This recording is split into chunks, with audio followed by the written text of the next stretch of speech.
Another edition of the PHNX D-Back Show right here on PHNX. My name is Derek Montilla. Of course, I'm occasionally as your mayor of PHNX. This man next to me, occasionally known as your Thunderstick, Jesse Friedman, always known as my vice mayor. And we have your updates, of course, from a big Diamondbacks win over the San Diego Padres. Torey Lovullo put a good lineup out there today. Could tell he wanted maybe to get a little bit of that Padres action, maybe start the things off early, even in spring training, and get a win under their belt, and they did. Well, the Padres clearly had no interest in winning this game because I didn't know a single player in their lineup today, Derek. That's not actually true, but the Padres definitely had. Like they didn't exactly have the A team out there against the Diamondbacks. They did not, and when you saw them fielding there on some of those balls in the middle of the it felt game, like the C team playing definitely defense. Felt like the sure, C team. Yeah.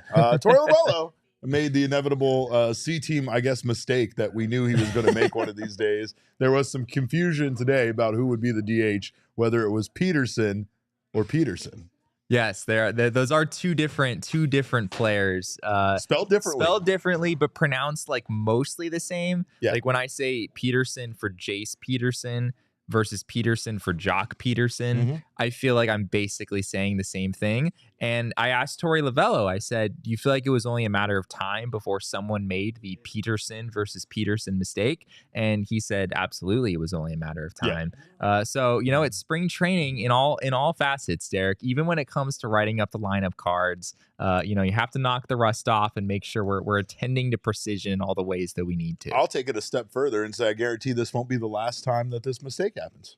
Yeah, probably. Yeah, probably during the regular season. If on opening day, Jace Peterson is batting cleanup in the first lineup that you see, we know why. We probably know why that mistakes were made. Yes. Mistakes were made.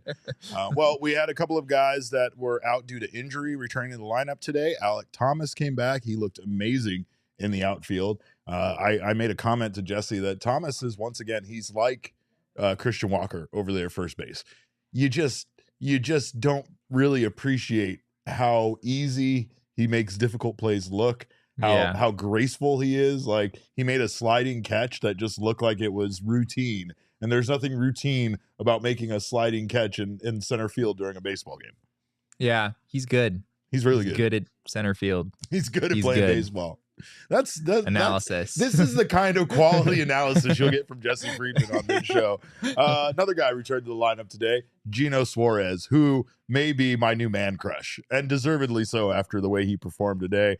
He hit a first pitch fastball dinger that was absolutely crushed, and it was great to see him come back and have such an outstanding day out there. I mean, you can really see what kind of spark this guy could potentially be for this lineup. Yeah, absolutely. I mean, just 2 plate appearances today. He walked once. He hit a 3-run homer. As Tim makes an amazing comment. Tim, in the chat. don't even start with me today, Tim. Anyway, Tim says I look 20 years younger since yesterday's stream. I was tired yesterday. Leave me alone. Anyway, go ahead. So that just means you look your age now, yeah, right? Good now. Yesterday, I'm back. Yesterday I was you were 20 years older. Yesterday. Now you're back to just being what, 53, whatever, 64, however old you are. Suarez. To be fair, this fastball that he hit over the fence was one of the worst pitches that you'll see. Is about a center cut of a four-seam fastball from Pedro Avila as could be imagined. Yep. But I mean, he did with it what a Eugenio Suarez is supposed to do with mistake pitches, right? And that's hit them over the fence with a decent frequency. And he did that today. It was over 109 miles an hour off the bat. It was 422 feet, which is far. This was not a cheap shot by any means. And I think when you heard him having issues in the back side area, that's kind of what was described.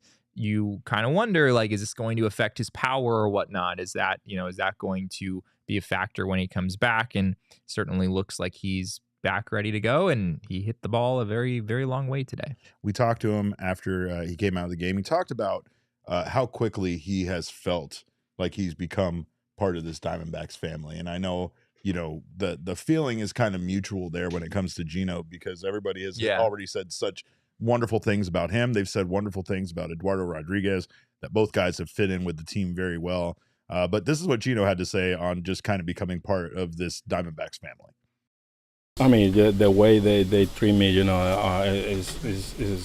a lot for me. I feel like they're part of my family, and they got a really good energy here. We feel like we are family in the clubhouse and on the field and practice. We got a good energy. We communicate, and that's all for me. I feel great. I feel happy to be part of this team.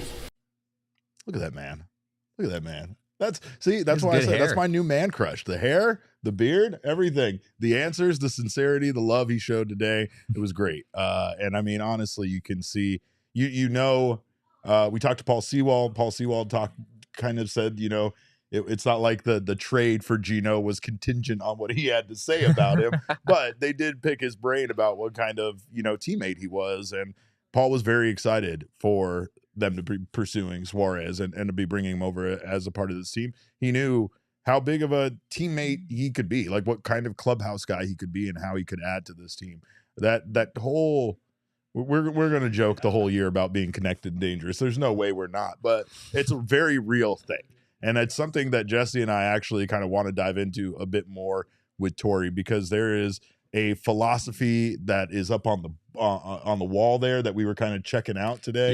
Yeah. And there's a lot more into this whole change of culture that Torey Lovullo is trying to institute, right? There is something to be said about this standard that they're trying to set. And right now, Petey is on set with a wine glass, and he just made a Joker card appear in the wine. My God, like, I can't concentrate with Petey over here doing incredible magic tricks just off set. That's not fair. He didn't bring that energy onto our show, but he does it over here so only you and I can see it. That's not fair. Sorry. Mullet magic is real, Derek. Mullet magic is real. But yeah, I wish I could grow some locks like Gino, Tim.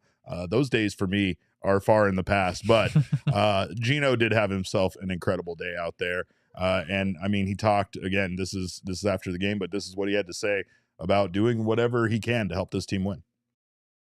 That, I mean, like I say, it was really nice. That's a lot of fun. When you got days like this, I got a couple at bat, and it was, very good for me. And two goods at bat, good defense, and we scored run and put everything together. It's mean a lot. That's what I want to do. That's what I want to do and help the team everywhere. Everywhere, defense. Running the bases, hit the bumps, hit a base hit, take a walk, everything that I can do, I was doing for them. Look at that. And then my mustache together with his beard makes a whole beard. So I mean, that makes all the sense in the world. Again, he did have himself a great day out there. And this vibe, they talk about being a good vibes guy. It feels very real. Yeah, absolutely. I mean, definitely heard nothing but positive things about Eugenio Suarez and what he brings to not only a team on the field, but in the clubhouse last year in Seattle. And from everything we've been able to see, that's translated well over to Arizona, and getting him back healthy and, getting some experience before the season starts is certainly a good thing for him. Dean says no one with that hair can be anything but sincere. There you go. That's true. Marco says Gino has broken hearts with hair like that. You're goddamn right he has. You're goddamn right. Speaking of heartbreakers, Pavin Smith, 2 for 2 today. Speaking of heartbreakers, why the transition? Pavin Smith, it 2 breaks for 2 our today. heart that he's like going to make the roster or something. He had an exit velo of 112 miles per hour on double today. Let's calm down, all right? He had a big this hit. might be the real Pavin Smith. He had a big postseason. Pavin did. He did. He was a decoy for most of it. He was such a good decoy. One good at bat. Yep. D-backs legend. He was a decoy. He was a lot incredible in the decoy. playoffs. He was an incredible decoy. Now with this guy David piping up over here, did you get a chance to hear Jerry P mic'd up? I texted you about that. Jerry P was mic'd up at today's game, and let me tell you, It was incredible. Today's broadcast was made for Damon. It honestly. really, it was handcrafted for David. Like this was Geraldo Perdomo. Yeah. Like it wasn't really Steve Berthiaume and Bob Brenly broadcasting this game. It was like Geraldo Perdomo was steering the ship of that broadcast 100% for basically half. Like how long did he stay on? Like 4 innings or I don't something know, but like that. at one point he was chasing down his teammates. He was trying to get Merrill Kelly to do an interview. He was straight up harassing Merrill Kelly to come on and Jackson. do an interview. Yeah, yeah. He was a reporter for the day. I mean, that's our guy right there, Jerry P. But Tim asks a terrible question in the chat. He says, Jesse, let's play hypothetical. Perdomo starts first month, WRC of 80 or below. Do you pull the plug? I mean, pull the plug as in take him out back. Like, what are we talking about? Pull the plug. Pull the plug as in I guess bench him or at least stop starting him at shortstop every day and bring up Jordan Lawler or something like that. I don't think so. 80 isn't that bad. If it was 40, then maybe you'd consider that. But I mean, his WRC plus last year wasn't all that. I mean, I think it was in the mid 90s maybe. So I think Perdomo would have to really struggle for a decent amount of time before they would go a different direction. Of course, it would also depend on how our guys doing in AAA. Is Jordan Lawler, really raking down there and kind of banging down the door? Then maybe the team would be more open to that. What about Ketel Marte playing shortstop? Yes. Apparently. So Torey didn't say that he's like I don't think Ketel Marte is really being considered for the backup shortstop role. But Torey did say today that Ketel Marte is very interested in the backup shortstop role and has made that clear to him. Well, this is what Torey had to say on Ketel's energy so far this spring, which the man is hitting the cover off the ball constantly. So this is what Torey had to say. Very engaged, very hungry. And I've been really impressed by that. We have watched him mature, or I have watched him mature over the past 7+ years in a very, very good way. And he's taken on a lot of responsibilities, and I'm watching the work habits, I'm watching the energy and the focus every single afternoon in a very impressive way. I mean, we've seen it. Ketel has been just absolutely dialed in. I asked him yesterday if there was anything he did differently, or if the time off being so short, did anything. And he did kind of say that they just played in the World Series 3 months ago, right? So I mean, for the most part though, we saw videos of Ketel training in the Dominican Republic where it felt like he was just never really taking a day off. It felt like he went to the off season and just went into training mode, and now he's back here, and it feels like the results are a reflection of that. Yeah, Ketel has continued to look fantastic, and I think he has matured. I mean, Torey seems very sincere when he you can kind of tell the difference in some ways when Torey is saying stuff and he believes it, but he's kind of just saying it, doing the manager thing.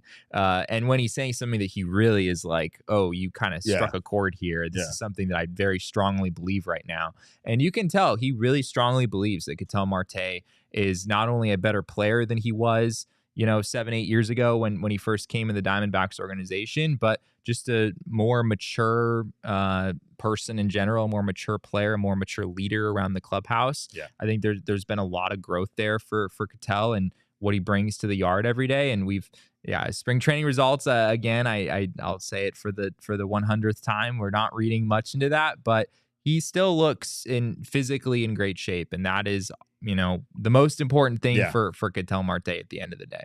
He also said that the shoes that he's wearing right now in spring training are nothing compared to the fire that he's ready to bring during the regular season. So if you've seen Ketel's purple, they're like purple and teal Nike cleats. Ketel always has his incredible fashion sense. And those he says those are nothing compared to what we're going to see. So I can't wait for that.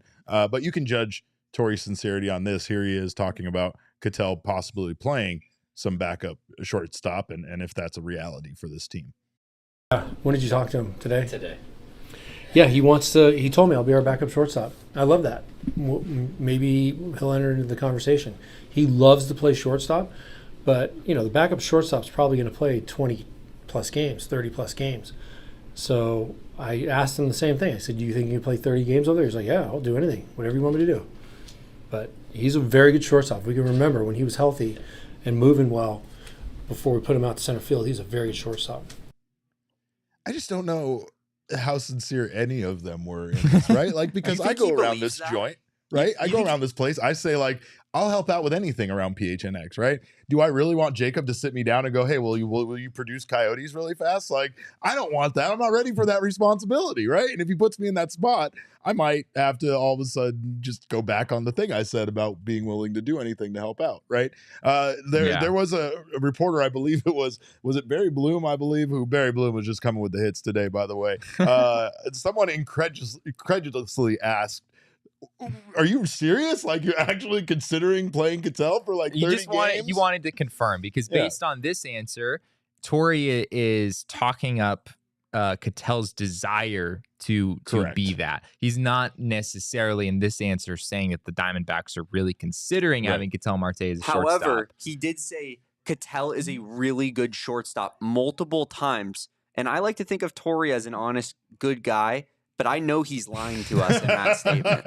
I know he is, because there's no way he believes that to be the truth. Damon just let out the biggest thanks, but no thanks while that video played. And I mean, you know, I will say that I want Ketel playing exactly where he's at, you know, and I think that's the biggest thing with Ketel. Obviously, Ketel is willing to play other positions because of that whole center field kind of fiasco that they went through at one point. But, you know, the Ketel's health, Ketel's bat is the most important thing here. The Diamondbacks have players that can play good defense. I mean, Ketel as a DH might not be a terrible, you know, consideration or something at some point down the line on his career, because really right now, it's not to say that Ketel's a bad defender, but I do feel like the Diamondbacks have people that, you know, players that can play that position well. It's a matter of Ketel's bat needing to be in there. And I want him to play in the position that's going to, you know, put him in the best place to succeed, right? That's really what it's about. When do you think Ketel Marte last played shortstop in a major league game? 2017? 2023. What? Ketel Marte played 2 innings of shortstop last season for the Diamondbacks. Torey. I just looked up the box score. This was on August 30th against the Dodgers. It looks like the Diamondbacks brought in Evan Longoria as a pinch hitter for Geraldo Perdomo, and it required them to like shuffle their defenders around. Yeah. And so Ketel Marte moved from second base to shortstop and logged 2 innings. But yes, before that, it had been since 2020. And he was only 16 innings in 2020. He hasn't played significant innings at the position since 2018. And yeah, I don't think Ketel Marte is a genuine candidate for the backup shortstop role. Torey, in that follow-up question, said that as of right now, he is not being considered for that role. So, you know, shout out to Ketel for his willingness and you know, wanting to be a team player and all that. But I don't think this is actually something the Diamondbacks will pursue.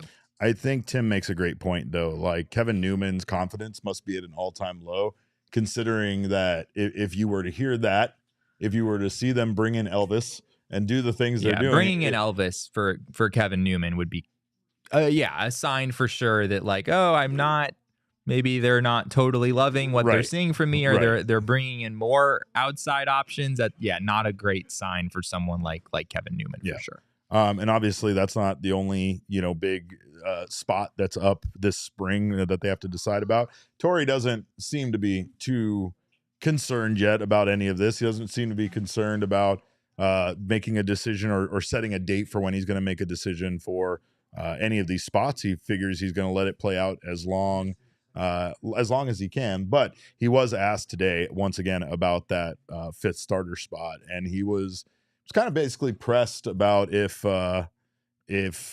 Diamondbacks would consider doing bullpen games, opener style stuff. Yeah, this which year. was never that. Not only was it not pretty obvious. To me. Right. It's pretty obvious when you go out and get an Eduardo Rodriguez and you have these other guys fighting for the final spot. Plus, no team on day one is planning to do bullpen games. Yeah, I'm going with the opener strategy. That's not how this works. It was crazy to sit there today and hear the discussion going away where they were like, "Yeah, so is baseball changing to a strategy where they want guys to go 6 innings and have 5 starters. I was like, when did that ever change from baseball strategy? Like, what are we doing here? But I mean, I do think, and I think there is some validity to that. Like, we have seen a shift where some teams are a little bit more willing to do bullpen games and openers and that kind of thing. But I think it's out of necessity more than it's out of like you said, yeah. a day one plan where we're going to go into the regular season and every 5 days we're going to catch them off guard by throwing our bullpen out there. Like, it tends to happen when you're out of starting pitchers for whatever reason, if guys get hurt or whatnot, and maybe you like the idea of a bullpen game more than you like your next available starter in AAA. And that's what Torey alluded to, right? Torey was basically trying to say, like, last year that wasn't really the plan either. Like, that's just the way D-backs things work. Kind of had no choice. Yeah. I mean, when you're trying to win, when you really need to win every game that you play, which was the case in September and in the postseason, you're going to put out there whatever you think gives you the best chance to win those games. And for that team at that time, what they had and who was healthy, the bullpen game made the most sense. That's not the case now. They have, I think, multiple starting pitching options that would make more sense than going with a bullpen game in the 5th spot. Yeah, and like that's what Torey said. That if he can help it, that won't happen in 2024. He also said that there's more than 2 candidates right now that are competing for that final rotation spot, and I do feel like at times we do kind of box it down to it just being Tommy Henry or Ryne Nelson. Sure. Both of those guys have been pitching well this spring, though they both kind of got nicked up a bit on their last outings. Ryne Nelson today, Tommy Henry yesterday. But this is what Torey had to say about there being more than the 2 candidates. More than 2. Okay. Yeah, more than 2. So I know everybody targets Tommy and Nelly, but they're the two maybe front runners because of what they've done. But we have a lot of guys that can go out and execute game plans. They're gonna everything they're doing is gonna be considered. We got to make the best decision for this ball club to help us win baseball games. And yeah, again, I mean, I know that there are other guys in the mix, other guys in consideration, but right now, Ryne Nelson and Tommy Henry both have been giving at least good enough efforts that it feels like one of those guys still is the front runner. Those guys probably still are both front runners. Ryne Nelson was okay today. He was actually he shoved through 3 innings, but once he got to that 4th inning today, which it seemed like the Diamondbacks wanted to get him through 4, he just struggled to get outs. He ends up going 3+ innings pitched, gives up 5 hits, 2 earned runs, 1 walk, 2 strikeouts, 57 pitches thrown, 39 strikes total. Not a terrible day by any stretch of the imagination. No. But what it did kind of look like to me, and I think this kind of sucks when you are in this position, is like Ryne Nelson looked great for a couple of innings. So then does that as a manager change your perspective that maybe, shorter outings is better for Ryan, thus maybe relegating him to that bullpen role? I know that's way too early to even be speculating on that, but it really felt like Ryne Nelson was cruising until he got to that 4th inning, and then it just seemed like things fell apart for him. Yeah. I don't know if his stuff dropped off necessarily. He just wasn't really executing very well at that point in the game. I do think that the big narrative on Ryne Nelson has been, can he develop more consistent secondary stuff? Does he have other weapons outside of the fastball? And we've seen glimpses of that. I do like the slider being, several ticks up in velo. It averaged 88.5 again today, which is, 3 miles an hour more than last year. That clearly has been a point of emphasis, but he still threw 60% four-seamers in this game. And last season, Ryne Nelson threw 54% four-seamers. He actually threw more fastballs today than he did last season, or a greater percentage of fastballs today than he did last season. I think the same was true in his last start. So we're seeing some good signs there. I still like the secondary mix a little bit better than last year, but he didn't get any whiffs on anything outside of his four-seam fastball today. I think in his last start, 9 of the 10 whiffs were on his four-seam fastball. So there are still some signs that I'm maybe a little bit concerned about with Ryne Nelson, where I don't know if he's quite gotten, he hasn't at least shown yet that he's gotten over the hump with those secondary pitches. Yeah. Well, this is what Ryan said to how he's approaching that 5th starter spot. And of course, doing whatever he can, at least right now, to keep himself in that competition. I mean, it would definitely, it's the goal, obviously, but I think that to achieve that, it's more so down to me and what I got to do to get better every day, and just trying to constantly improve and work on myself and be better at my craft. Does it help that you were basically going through that a year ago this time too? Yeah, I think that being there before definitely helps, and understanding how to deal with that a little bit better, and just, like I said, just focus on myself and try to make sure I'm the best version of myself that I can be. That is one thing that all of these guys, including Brandon Pfaadt, have is some experience now, and the opportunity to come into this spring with a different approach a little bit than last spring, where you didn't know if you were going to make the team, you didn't know what your role was going to be, you didn't know if you could find a spot for yourself. I feel like these guys know what they're competing for, and they also know that if they don't get that role, that they're, what their role is going to be, probably coming out of the bullpen as a long reliever, whoever doesn't get that spot. And I don't think it's a definitive thing either, because as the season goes on, we could definitely see Torey potentially make a change there if whoever does get the spot isn't performing well. Absolutely. Yeah. I mean, last season we saw Ryne Nelson win the spot, and then he didn't necessarily stay there the entire season. He made a decent number of starts in the majors for sure, but once the D-backs got into the playoffs, he wasn't much of a factor at that point. So yeah, he's been in this race before. I mean, he was in a very similar position last year at this time. Yep. I think him and Drey Jameson were kind of the front runners at that point, whereas now it's Ryne Nelson and Tommy Henry. But yeah, this race is still certainly not over. I continue to say that Tommy Henry is the front runner in my mind, kind of until I think it depends more on him and, him kind of pitching himself out of the spot in some ways. But Ryne Nelson is going to play a pretty significant role on the Diamondbacks, no matter how this initial race pans out. And I don't know did you bring up Drey Jameson there and the word race in the same I think I might sentence? have, yeah. Because if you did, we have to talk about the fact that we just randomly bumped into Drey today out at Salt River Fields, and we just asked him how he was feeling, and he randomly decided to tell us that he ran a 40-yard dash yesterday just for fun. There was an Olympic sprinter apparently that came out to Salt River Fields, and he went for it, and he told us he allegedly ran a 4.41 40.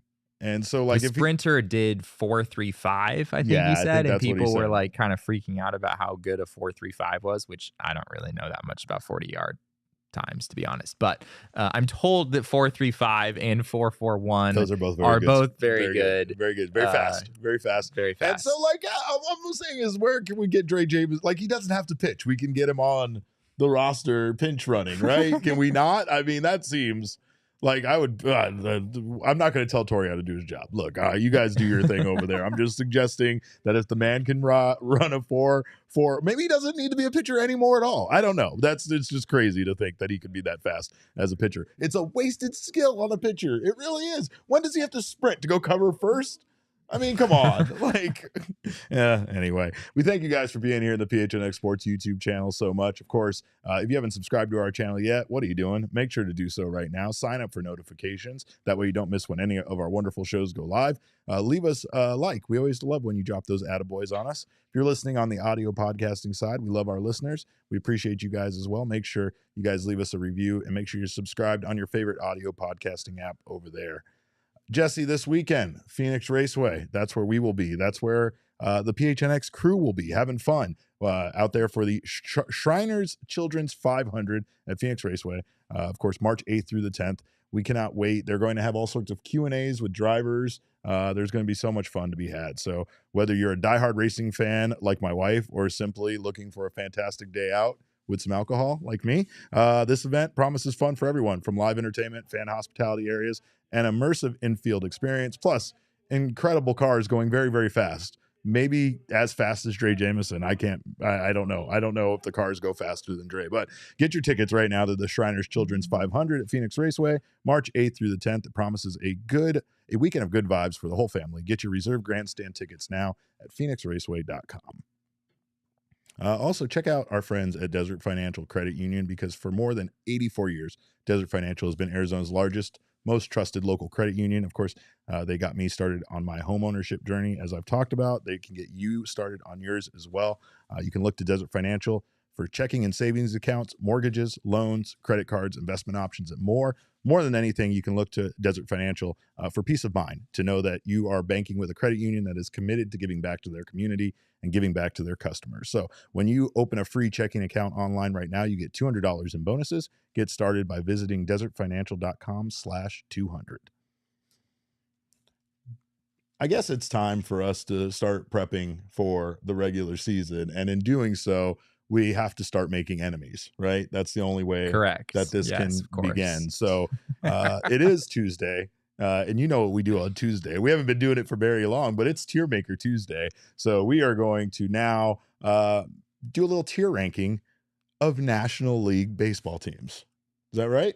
That is correct. That was this guy's idea because he just wants to ruffle feathers. But can we get our tier maker board up I there? absolutely love it, by the way, Jesse. I Let's want to go. ruffle feathers too. It's I all know. I've ever wanted You're a to big do. This fan is of right that. up Damon's alley. Yeah, It's this all is I've ever wanted to do. one of Damon's favorite things to do in the Can whole we- wide world. Guys, I'll just start this off. Can we put the Phillies like really low?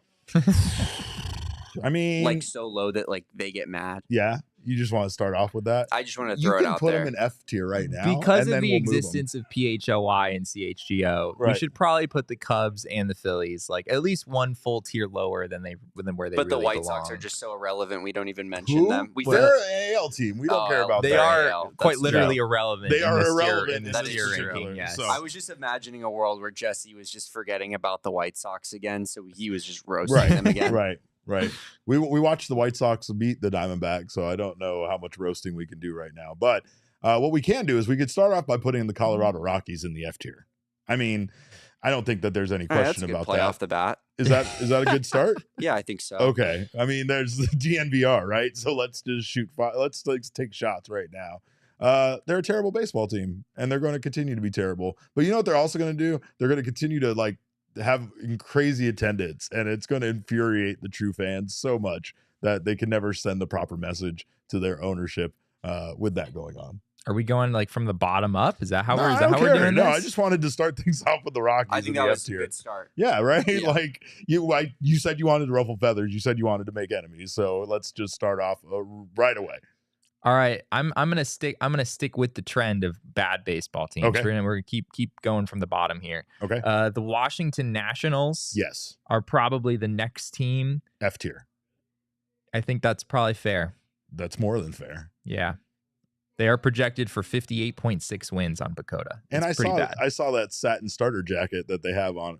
You guys were talking about in the episode I wasn't on, which I was very mad you talked about laundry without me on it. We But did talk about laundry. yeah, without I mean, you if on I it, yes. if I could take them down another level for that white jacket, I absolutely would, because it was a terrible jacket. Yeah, It's a yeah. terrible Patrick jacket. didn't like it either. Their logos are terrible. Everything's terrible. They have a terrible team. All right, next up, what else we got?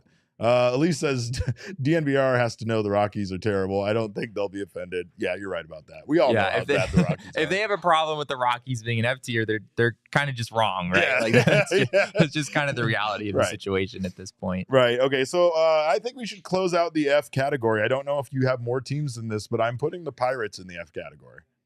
Is I mean, that fair? The Pirates Is are that not clear. fair? They're clearly better than the Rockies. Correct. And their Nats, in my future is mind. brighter. So, okay, I will would rescind put that the and I'll put them Pirates in the D. In the D tier. D yes. tier. Pirates can go in the D tier. If All the right, Some Pirates legend, get Nick Gonzalez, he's gonna have a big year this year. there, you go. Yeah. There you go. The Pirate, if like O'Neal Cruz comes back, like he's a really exciting young player. Sure. They have a few of those. Yeah. I think the Pirates are a step above the Nats and the Rockies. Do you have any other teams in the F tier?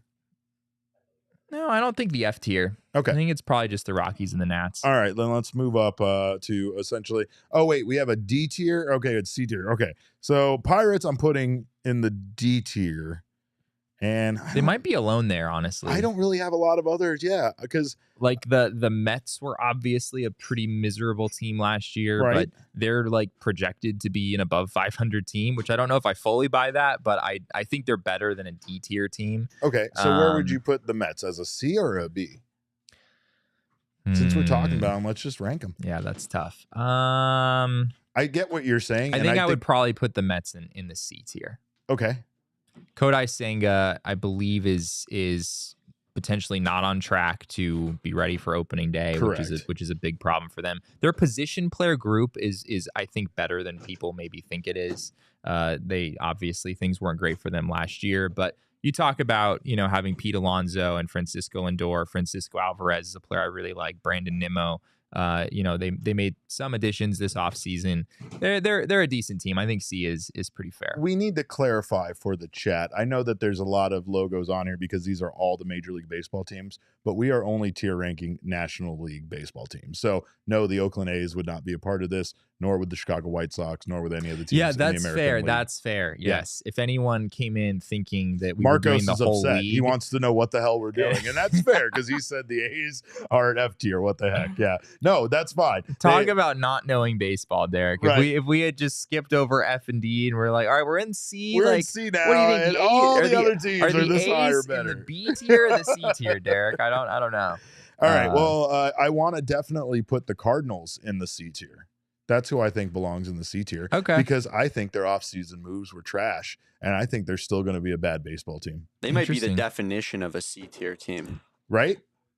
I could make a case for the Cardinals as a B tier team. Okay. The computer projection things like the Cardinals a little bit. They view them as being the best team in the Central. They always like the Cardinals. They always like the Cardinals. Yeah, Very true. I think, Sonny Gray starting the season on the injured list, which it appears is what's going to happen because of a hamstring issue. That's a big development for them. There's a lot of pitchers starting the year on the injured list, man. Yeah. We're going to talk about Lucas Giolito with the Boston Red Sox here in a little bit, but man, it feels like a lot of these top tier pitchers and even some of the ones that teams added are not coming in healthy this year. It explains why we've heard the word health said from so many Diamondbacks so far this spring, that health and getting yourself up to a level where you're ready to play 162 games at a speed that's kind of slow enough where you don't hurt yourself while you're getting ramped up is kind of a careful balance. But yeah, of course, I still don't care for the Cardinals one bit. All right. What else you got? All right. If we're sticking in C tier, I think the San Diego Padres are a team that you could make a case for. I think the Miami Marlins are a team you could make a case for. I disagree with that. I think the Reds. I think the Marlins and the Reds are B tier teams. I really do. Okay. At least the Reds are. That's I think fair. the Reds got pulled down by injuries and stuff, but I think they're a young and exciting team. I think they're going to be a problem this year. Did Damon just put the Padres in the C tier? I thought that's what we were saying. Yeah, no, Okay. that's wasn't that what you were saying? I hadn't quite gotten there yet. I think that's where I was gonna land, but I hadn't quite made the final call in my head. Let's talk about this. You were Let's talk verbally- about the Padres pitching staff.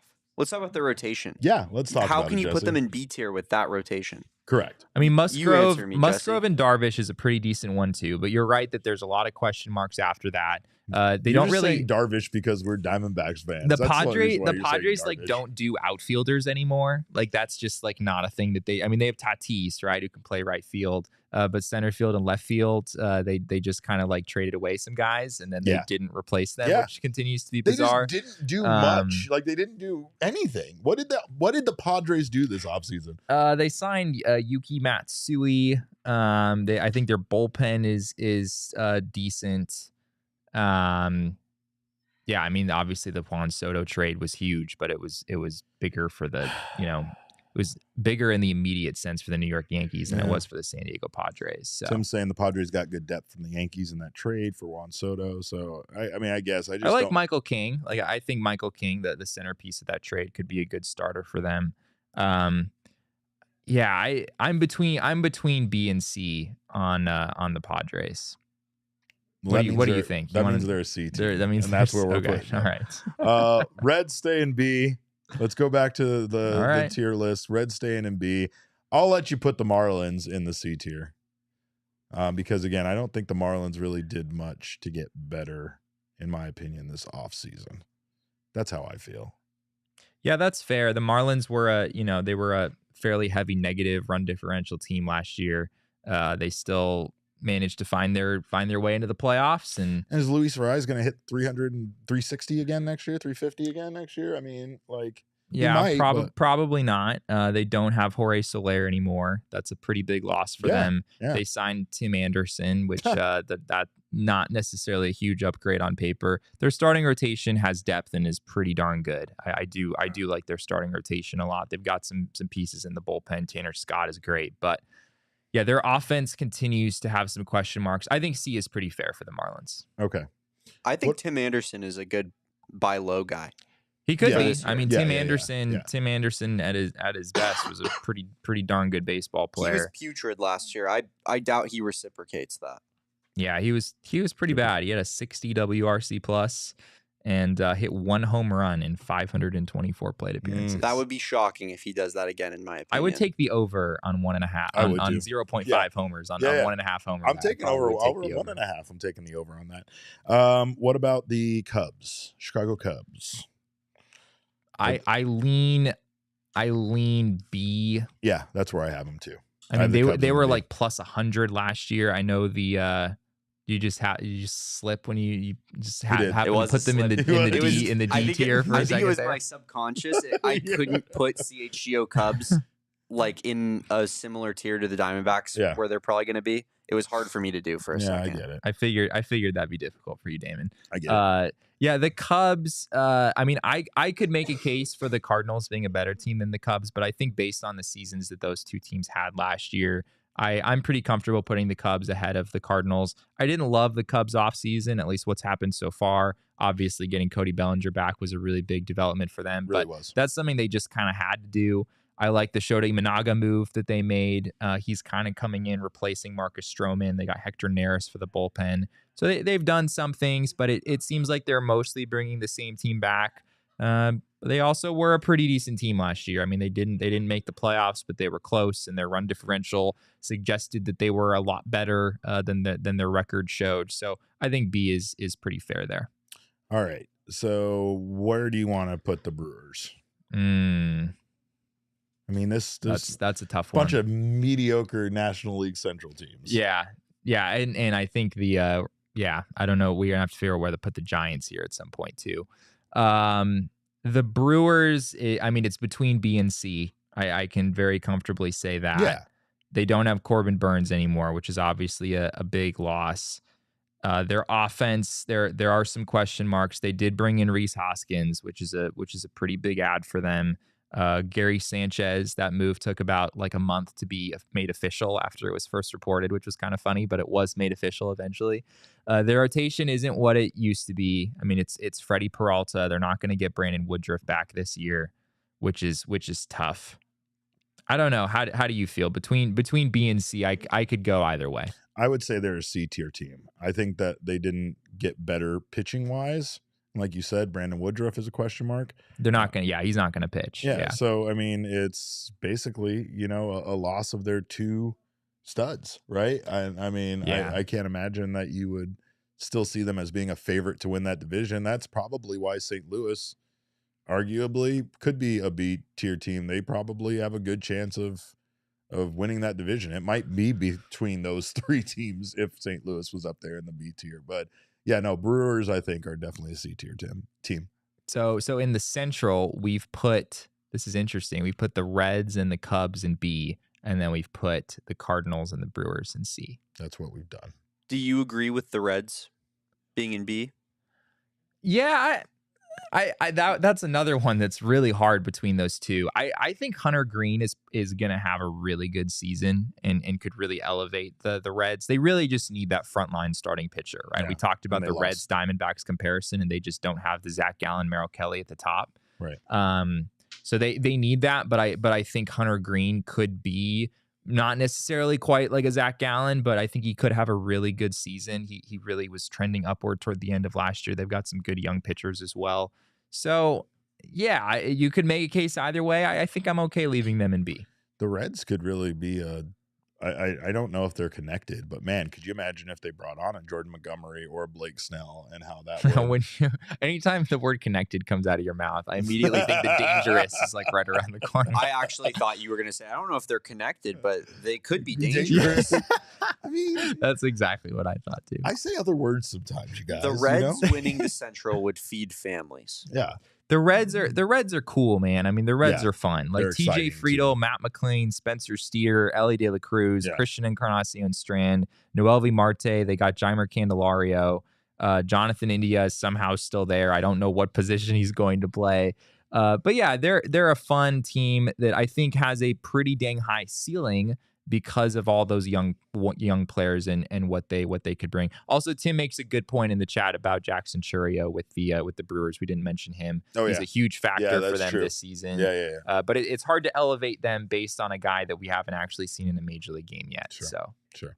Marcos says Giants are B tier, and I kind of agree with Marcos. I think that the Matt Chapman move really was a move I didn't like because of how, I mean, honestly, how good that makes them. I mean, it felt like that's kind of what they needed, and I sincerely think that they could be even an A tier team. To be honest, I feel like they could be. I don't see A. I think there's too many question marks in the rotation for me to call them an A team. In a perfect world where Alex Cobb and Robbie Ray are healthy, I could maybe see them elevating to that level, but they're going to try Jordan Hicks in the rotation. Yeah. We'll see what that looks like. There's some question marks there.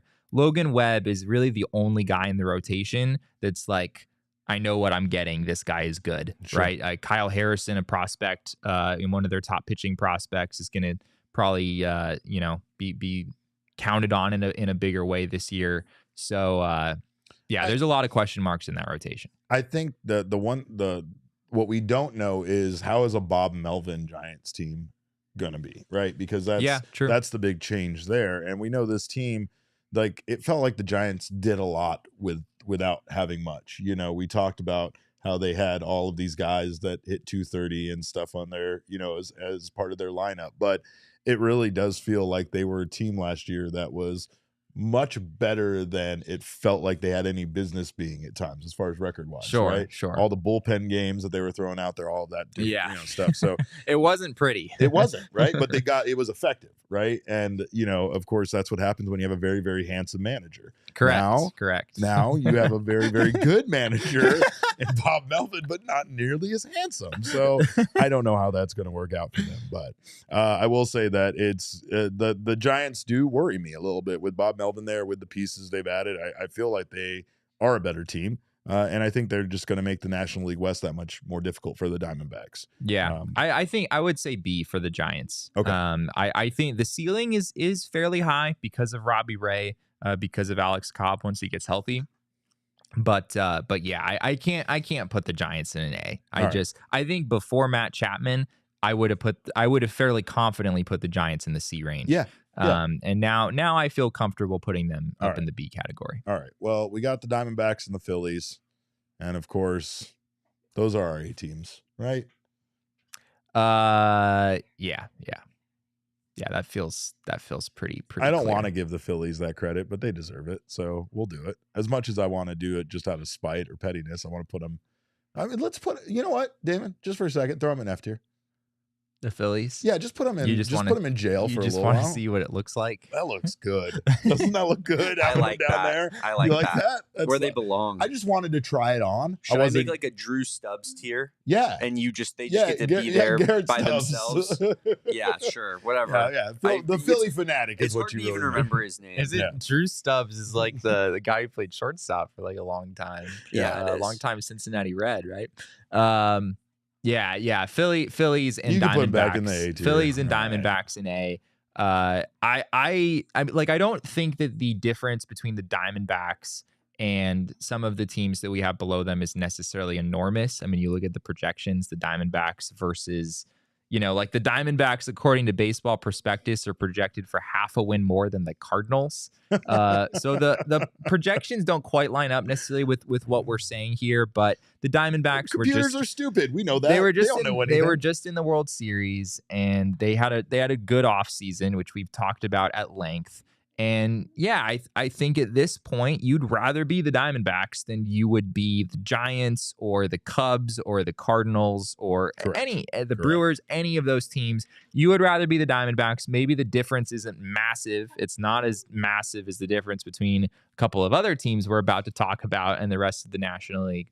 But I do think that there is a difference between where the Diamondbacks are and all of those other teams we talked about, as well as the Phillies. They're in that same category for me. We have talked about my theory with the leveling up, right? And it's like the Diamondbacks, they established who their core was, and they added pieces to it, and they got their core to be successful, which it was almost like 2 steps going up 2 levels in one season, because this team was there were a lot of question marks about this team at the beginning of last year. So how far they've come from the start of last regular season to now is incredible. And that has allowed them now this offseason to add those free agent pieces that hopefully can, fix some of your shortcomings and get you over the hump, right? And so for sure, right now it definitely feels like, the Diamondbacks are a team that had success. They know that it was not as successful as it appears to be. Like the mentality in that clubhouse is very much the correct mentality, which is we almost didn't make the playoffs at all. So we have to make sure that we don't start thinking we're one of these S-tier teams yet, because they're not, right? It's not to say that they can't get back to that point, but this franchise has only won 100 games one time in franchise history. And that one time didn't even matter because it wasn't a year that we actually did anything significant in the playoffs or anything. It just means that, of course, this franchise is moving in the right direction. And I think that A is not just us kind of being homers here. I think it is a fair assessment of where the Diamondbacks actually are. Jesse said it right. When you look at the other teams, you can look at the Diamondbacks and see that they are in a better position than most of these other teams. Yeah, I think they're closer. Like they're in A, and they're probably closer to B than they are to S. Sure. The team's in S, which we're about to get to on a bit of a different level. But yeah, I mean, the Diamondbacks, if we had done this a year ago, are probably confidently in the C tier. Correct. And they are in a substantially better position now than they were a year ago. Well, there's no mystery. It's the Dodgers and the Braves in the S tier, and for good reason, right? Those teams are these are teams that can literally lose the biggest star on their team, which in the Dodgers case, you'd have to argue who is the biggest star on that team. Obviously, it's Ohtani, but I mean, you could make a case for other guys. But like the Braves could literally lose Ronald Acuna and they'll still win 120 games. Like it's crazy how good those two teams are. Did you say 120? Yeah, 120 games, because it's crazy how good those two are. I mean, it doesn't matter, because when you get to the playoffs, it's a completely different season. It's a completely different thing by that point, right? But those are two teams that you can just write as I think somebody one day said, you can write it in ink, that these are in fact. What is Damon doing right now? He's creating a new tier of cheaters, it looks like. Yeah. Where are you who are you putting in the cheaters tier? Oh, the Dodgers. Okay. Yeah, okay, that's fine. That's you know what? That's not an overreaction at all, and I like it. Yeah, there you go. I figured that before this was over, one of you would at least want to experiment with putting the Dodgers at the very bottom of the tier list. I feel like this is completely fair. I honestly don't know what everyone's freaking out about right now. No, can you tell me why they're cheaters? I'm sorry. Did you not watch this whole offseason? This is the definitive National League tier rankings list right here. There it is. That's it. We'll publish that and put that on social media, and there won't be any backlash at all in regards to that. That's fine. I kind of do want to post that to social media. So they get for circumventing the CBA, right? Right, Damon? That's right. That's right. Cheaters. Even though it was really just Shohei Ohtani being entirely too nice with the terms of his contract. Giving up money, basically. We've already gone down that rabbit hole enough. Yeah. So. Well, if you like money, you can make some money, and you can do it by betting on Shohei Ohtani, by the way. You can do it on the BetMGM Sportsbook app, and right now you can get down on all sorts of future bets for Major League Baseball. One thing they have, Jesse, which I just find to be delightful, is they just decided to make random matchups between two players, and you get to choose who is going to hit more home runs than the other, like who's going to hit more home runs. Oh, there you go. But it's like just random. It's like random. It's like Paul Goldschmidt versus Ronald Acuna. Like it's like that. Like you're like, what do these two guys have in common? Nothing. It's just BetMGM having fun. It's yeah, cool. Exactly. So of course you can get down on the fun with the BetMGM Sportsbook app right now. You can sign up and use our code of PHNX, deposit $5 into your newly created account, Place a wager in that amount, and once you have placed a bet, you'll receive $150 in bonus bets regardless of the outcome of your wager. Shane is back. That way, now you can actually get good advice on PHNX bets. Oof. Wow. Shots fired.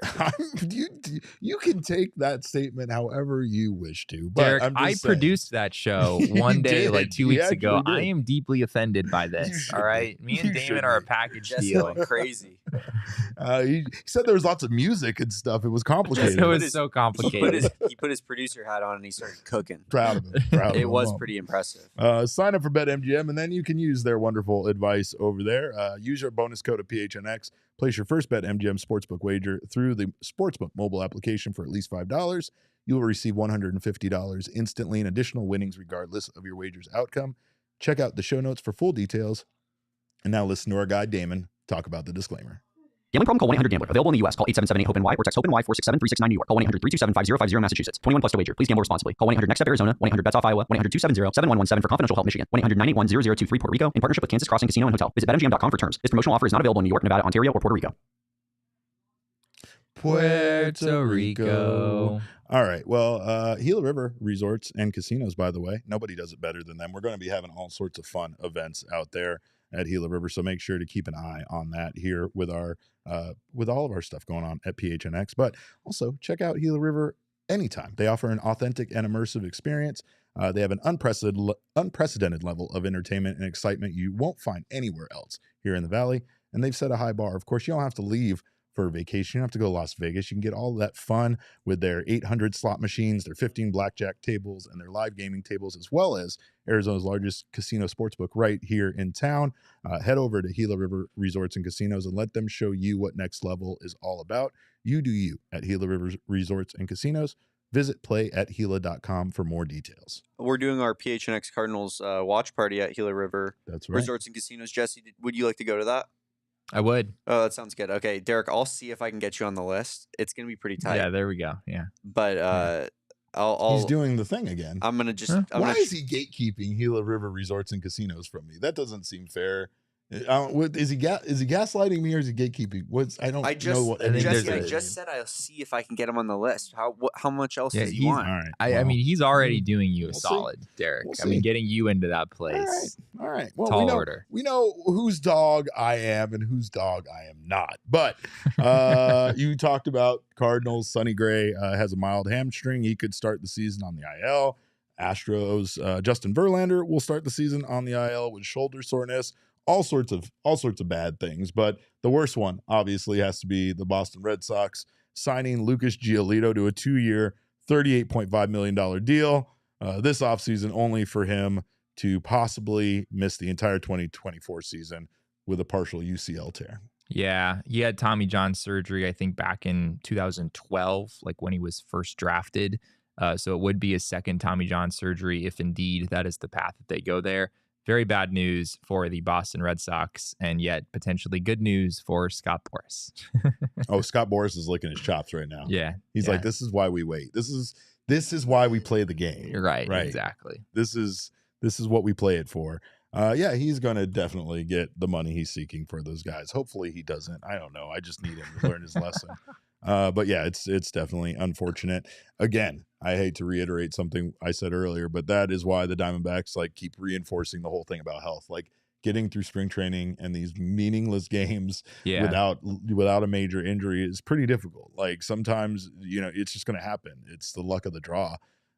Being out there playing a game, you can get injured. And I think that a big part of what the position players are trying to do is get themselves ramped up the same way pitchers do without having those injuries occur.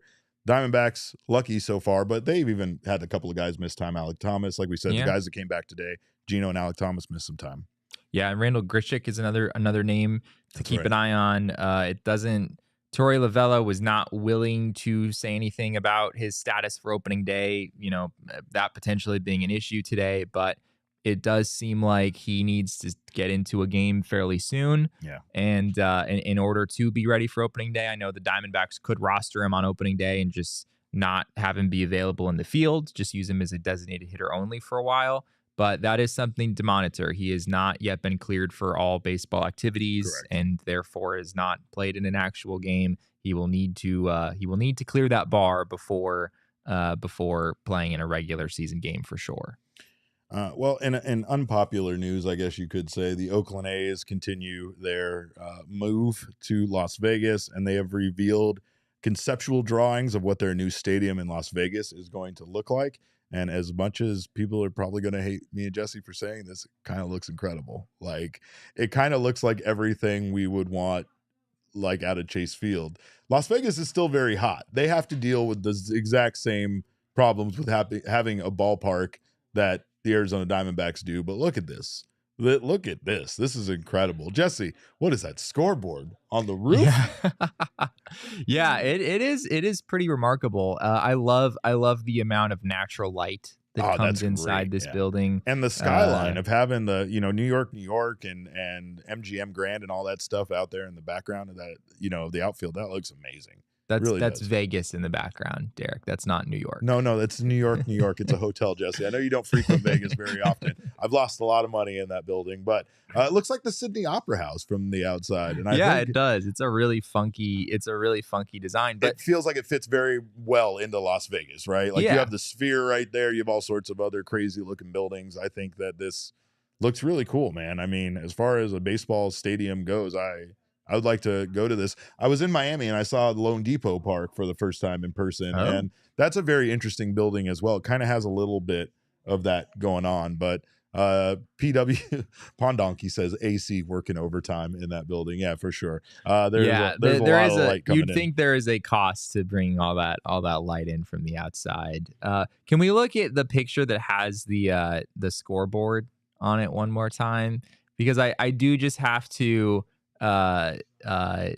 go get down the weeds a little bit when it comes to the lineups that they have. Yeah, please do, Jesse.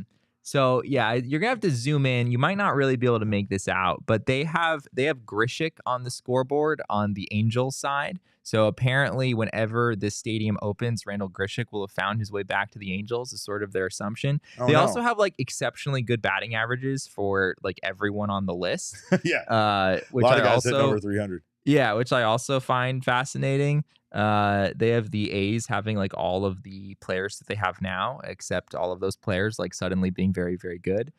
So this is the future. This is electric, though. Yeah. I don't care. I don't care if I have to hurt my neck to look up at that on the ceiling. I am going to do that. That's crazy.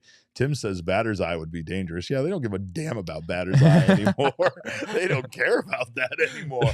We're all about the looks and the vibes. It's a party vibe going on in Las Vegas, that's for sure. But I can't wait to take a road trip out there. And I know that is on the back of a terrible situation, but I love baseball, and that building is going to be very cool. So they're still a little ways away, I think, from being able to like actually break ground on that building. If that teachers union has anything to say about it, they'll never break ground on that building. So we'll keep locked into that situation as things progress. We do thank you guys for stopping by. We appreciate you guys for joining us tonight. Of course, we'll keep this party going over on Twitter. You can follow me at @cap_caveman with a K. This maniac next to me is at Jesse N. Friedman. Of course, we used to be Damon's Dogs. We're not anymore. You can still be Damon's Dog. I don't care.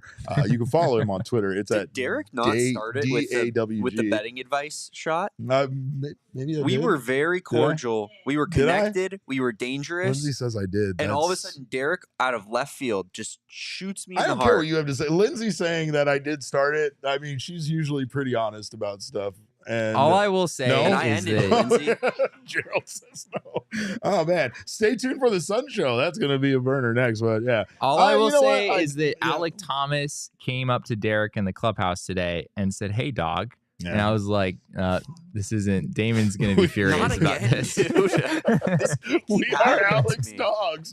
Bark, bark. They can't keep getting away with this. I know.